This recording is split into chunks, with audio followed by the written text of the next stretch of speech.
The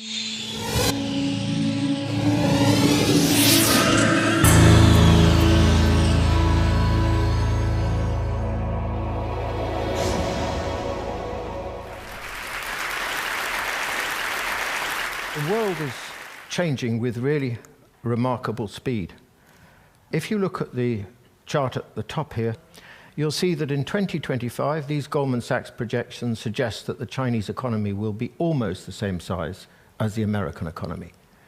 And if you look at the chart for 2050, it's projected that the Chinese economy will be twice the size of the American economy, and the Indian economy will be almost the same size as the American economy.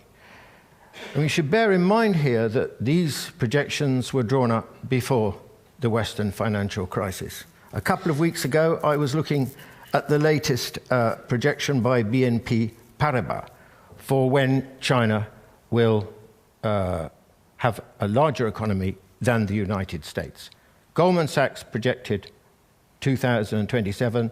The post-crisis projection is 2020. That's just a decade away. China is going to change the world in two fundamental respects. First of all, it's a huge developing country with a population of 1.3 billion people, which has been growing for over 30 years at around 10% a year. And within a decade, it will have the largest economy in the world. Never before in the modern era has the largest economy in the world been that of a developing country rather than a developed country. Secondly, for the first time in the modern era, the dominant country in the world, which I think is what China will become, will be not from the West and from very, very different civilizational roots. Now, I know it's a widespread assumption in the West that as countries modernize, they also westernize. This is an illusion. It's an assumption that modernity is a product simply of competition, markets, and technology. It is not. It is also shaped equally by history and culture. China is not like the West, and it will not become like the West. It will remain in very fundamental respects very different. Now, the big question here is obviously, well, how do we make sense of China? How do we try and understand what China is? And the problem we have in the West at the moment, by and large, is that the conventional approach is that we understand it really in Western terms using Western ideas. We can't. Now, I want to offer you 3 building blocks for trying to understand what China is like, just as a beginning. The first is this, that China is not really a nation state. Okay, it's called itself a nation state for the last 100 years. But anyone knows anything about China knows it's a lot older than this. This was what China looked with the victory of the Qin dynasty in 221 BC at the end of the Warring State period, the birth of modern China. And you can see it against the boundaries of modern China. Or immediately afterwards, the Han dynasty, still 2,000 years ago, and you can see already it occupies most of what we now know as Eastern China, which is where the vast majority of Chinese lived then and lived now. Now, what is extraordinary about this is what gives China its sense of being China? What gives the Chinese the sense of what it is to be Chinese comes not from the last 100 years, not from the nation-state period, which is what happened in the West, but from the period, if you like, of the civilization state. I'm thinking here, for example, of customs like ancestral worship, of a very distinctive notion of the state, likewise a very distinctive notion of the family, social relationships like Guanxi, Confucian values, and so on. These are all things that come from the period of the civilization state. In other words, China, unlike the Western states and like most countries in the world, is shaped by its sense of civilization, its existence as a civilization state, rather than as a nation state. And there's one other thing to add to this, and that is this. Of course, we know China's big, huge, demographically and geographically, with a population of 1.3 billion people. What we often don't really are aware of is the fact that China is extremely diverse. and very pluralistic, and in many ways very decentralized. You can't run a place on this scale simply from Beijing, even though we think this to be the case. It's never been the case. So this is China, a civilization state rather than a nation state. Well, what does it mean? Well, I think it has all sorts of profound implications. I'll give you two quick ones. The first is that the most important political value for the Chinese is unity, is the maintenance of Chinese civilization.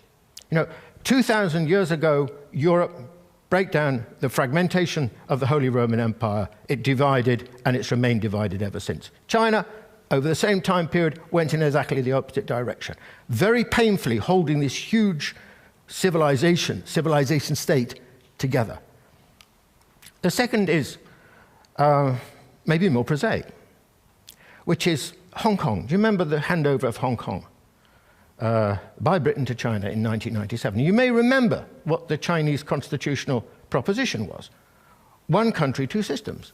And I'll lay a wager that barely anyone in the West believed them. Window dressing. When China gets its hands on Hong Kong, that won't be the case. 13 years on, the political and legal system in Hong Kong is as different now as it was in 1997. We were wrong. Why we were wrong? We were wrong because we thought, naturally enough, in nation-state ways. Think of German unification, 1990. What happened?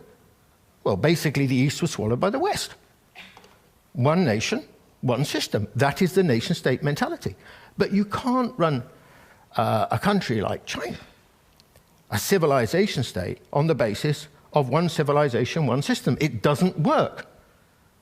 So actually the response of China to the question of Hong Kong, as it will be to the question of Taiwan, was a natural response. One civilization, many systems. Let me offer you another building block to try and understand China, maybe not such a comfortable one. The Chinese have a very, very different conception of race to most other countries. Do you know, of the 1.3 billion Chinese, over 90% of them think they belong to the same race, the Han. Now, this is completely different from the other world's most populous countries. India, the United States, Indonesia, Brazil. All of them are multiracial. The Chinese don't feel like that. China is only multiracial, really, at the margins. So the question is why?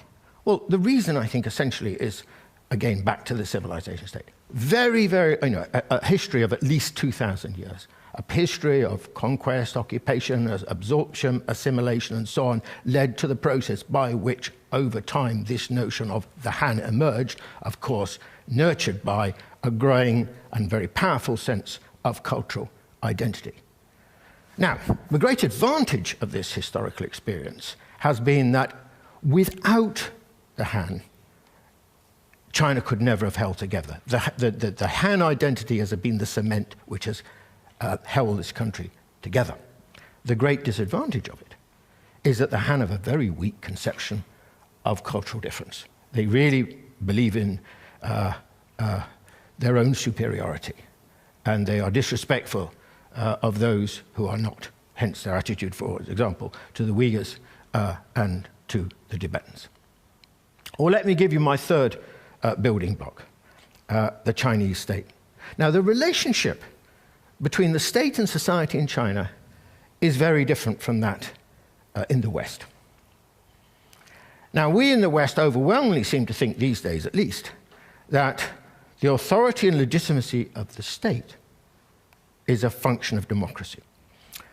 The problem with this proposition is that the Chinese state enjoys more legitimacy and more authority amongst the Chinese than is true with any Western state. And the reason for this is because, well, there are two reasons, I think. And it's obviously got nothing to do with democracy, because in our terms, the Chinese certainly don't have a democracy. But the reason for this is, firstly, because The state in China is given a very special, enjoys a very special significance as the representative, the embodiment, and the guardian of Chinese civilization, of the civilization state. This is as close as China gets to a kind of spiritual role. And the second reason is because, whereas in Europe and North America, the state's power is continuously challenged. I mean, in European tradition, historically against the church, against other sections of the aristocracy, against merchants and so on. For 1,000 years, the power of the Chinese state has not been challenged. It's had no serious rivals. So you can see that the way in which power has been constructed in China is very different from our experience in Western history. The result, by the way, is that the Chinese have a very different view of the state. Whereas we tend to view it as an intruder, a stranger, certainly an organ whose powers need to be limited or defined and constrained, the Chinese don't see the state like that at all. The Chinese view the state as an intimate, not just as an intimate actually, as a member of the family. Not just, in fact, as a member of the family, but as the head of the family, the patriarch of the family. This is the Chinese view of the state. Very, very different to ours. It's embedded in society in a different kind of way to what is the case in the West. And I would suggest to you that actually what we are dealing with here in the Chinese context is a new kind of paradigm, which is different from anything we've had to think about in the past. You know, China believes in the market and the state. I mean, Adam Smith, already writing in the late 18th century, said the Chinese market is larger and more developed and more sophisticated than anything in Europe. And apart from the Mao period, that has remained more or less the case ever since. But this is combined with an extremely strong and ubiquitous state. The state is everywhere in China. I mean, its leading firms, many of them are still publicly owned. Private firms, however large they are, like Lenovo, depend in many ways on state patronage. Targets for the economy and so on are set by the state. And the state, of course, its authority flows into lots of other areas, as we're familiar with something like the one-child policy. Moreover, this is a very old state tradition, a very old tradition of statecraft. I mean, if you want an illustration of this, the Great Wall is one, but this is another. This is the Grand Canal, which was constructed in the first instance in the 5th century BC and was finally completed in the 7th century AD. It went for 1,114 miles, linking Beijing with Hangzhou and Shanghai. So there's a long history of extraordinary state infrastructural projects in China, which I suppose helps us to explain what we see today, which is something like the Three Gorges Dam and many other expressions of state competence within China. So there we have three building blocks for trying to understand the difference that is China: the civilization state, the notion of race, and the nature of the state in its relationship to society. And yet we still insist, by and large, in thinking that we can understand China by simply drawing on Western experience, looking at it through Western eyes, using Western concepts. If you want to know why we unerringly seem to get China wrong, our predictions about what's going to happen to China are incorrect, this is the reason. Unfortunately, I have to say that I think our attitude towards China is that of a kind of little Westerner mentality. You know, it's kind of arrogant. It's arrogant in the sense that we think that we are best and therefore we have the universal measure. And secondly, it's ignorant. We refuse to really address the issue of difference. You know, there's a very, very interesting passage in a book by Paul Cohen, the American historian. And Paul Cohen argues that the West thinks of itself as probably the most cosmopolitan of all cultures. But it's not. In many ways, it's the most parochial. Because for 200 years, the West has been so dominant in the world that it's not really needed to understand other cultures, other civilizations, because at the end of the day, it could, if necessary by force, get its own way. Whereas those cultures, virtually the rest of the world, in fact, which have been in a far weaker position vis-à-vis the West, have been thereby forced to understand the West because of the West's presence in those societies. And therefore, they are, as a result, more cosmopolitan in many ways than the West. I mean, take the question of East Asia. East Asia, Japan, Korea, China, etc. A third of the world's population lives there. Now the largest economic region in the world. And I'll tell you now, that East Asians, people from East Asia, are far more knowledgeable about the West than the West is about East Asia. Now, this point is very germane, I'm afraid, to the present. Because what's happening, back to that chart at the beginning, the Goldman Sachs chart, what is happening is that very rapidly, in historical terms, the world is being driven and shaped, not by the old developed countries, but by the developing world. I mean, we've seen this in terms of the G20 usurping very rapidly the position of the G7 or the G8. And there are two consequences of this. First, the West is rapidly losing its influence in the world. There was a dramatic illustration of this, actually, a year ago, Copenhagen Climate Change Conference. Europe was not at the final negotiating table. When did that last happen? I would wager it was probably about 200 years ago. And that is what is going to happen in the future. And the second implication is that the world will inevitably, as a consequence, become increasingly unfamiliar to us, because it will be shaped by cultures and experiences and histories that we are not really familiar with or conversant with. And alas, I'm afraid, take Europe, America is slightly different, but Europeans, by and large, I have to say, are ignorant, are unaware about the way the world is changing. Some people, I've got a friend, an English friend in China, and he said, the continent is sleepwalking into oblivion. Well, maybe that's true, maybe that's an exaggeration. But there's another problem which goes along with this lack, that Europe is increasingly out of touch with the world, and that is a sort of a loss of a sense of the future. I mean, Europe was once, of course, commanded the future in its confident, take the 19th century, for example. But this, alas, is no longer true. If you want to feel the future, if you want to taste the future, try China, says old Confucius.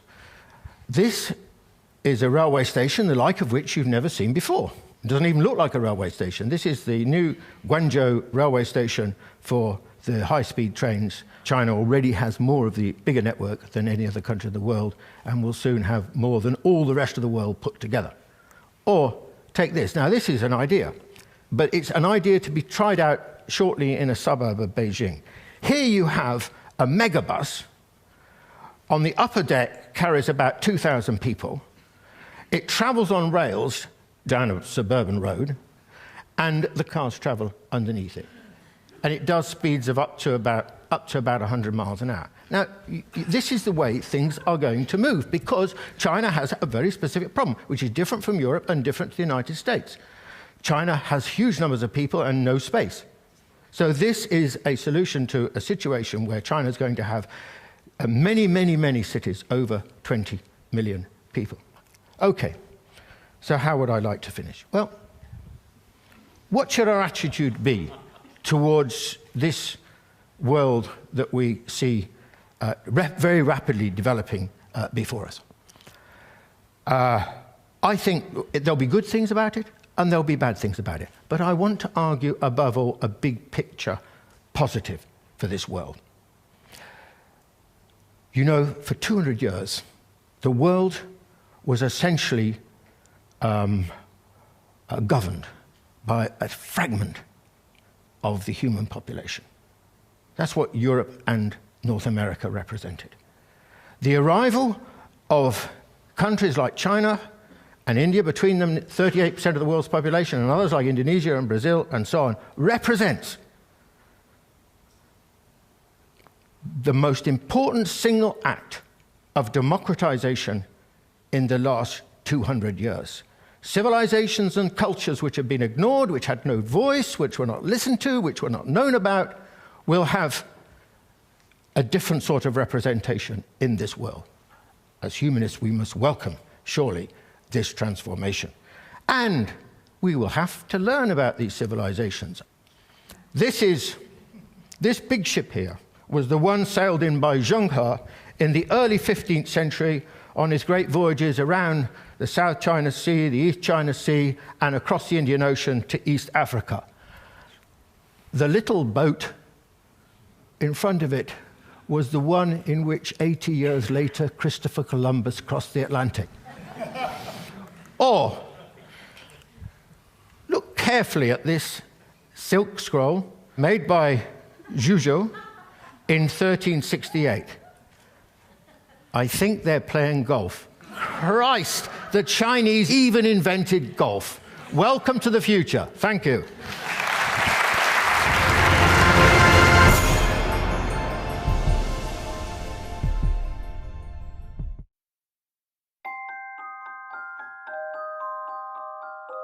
The precision of a watch is a function of its movement. For Rolex and for Hans Wilsdorf, to guarantee the precision of a timepiece, the pressing question was how to protect the movement itself from the elements, not only water, but also tiny particles of dust. In 1926, a major step was taken with the creation of the world's first waterproof and dustproof wristwatch. The Rolex Oyster was born. Over the years, subtle changes in the design continue to improve the Oyster, adding more comfort while keeping the style contemporary. And, along with style, more functions have been added. A Rolex wristwatch was the first to show the date through a small aperture on the face. It was also the first wristwatch to spell out the day of the week in full. In the early 1950s, Rolex developed professional watches whose functions went far beyond telling the time. Launched in 1953, the Submariner was the first Rolex watch guaranteed waterproof to a depth of 330 feet. Already on an incredible journey of innovation and design, Rolex decided to push the boundaries even further. In 1960, the Bathyscaphe Trieste and Rolex made history. The submersible successfully dived to 35,800 feet below the surface of the ocean. A Rolex Deep Sea Special was strapped to the outside. The development of undersea exploration led to the launching in 1967 of the Sea Dweller 2000, waterproof to a depth of 2,000 feet. In 2008, the Submariner in gold is redesigned and the case features a new unidirectional rotatable bezel with a Cerachrom disc.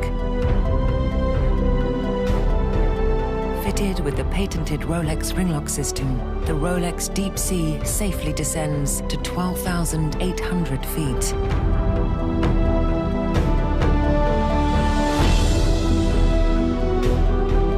Rolex has incorporated countless hours and more than a century of experience, years of research, innovation, and development into every one of its models. And the benefits arising from this work, including waterproofness, precision, and durability, are the result of Rolex's continuous pursuit of perfection. From the most elegant and prestigious models to the professional timepieces, all are exquisitely crafted. Piece by piece, redesign and manufacture every single watch. And the story continues.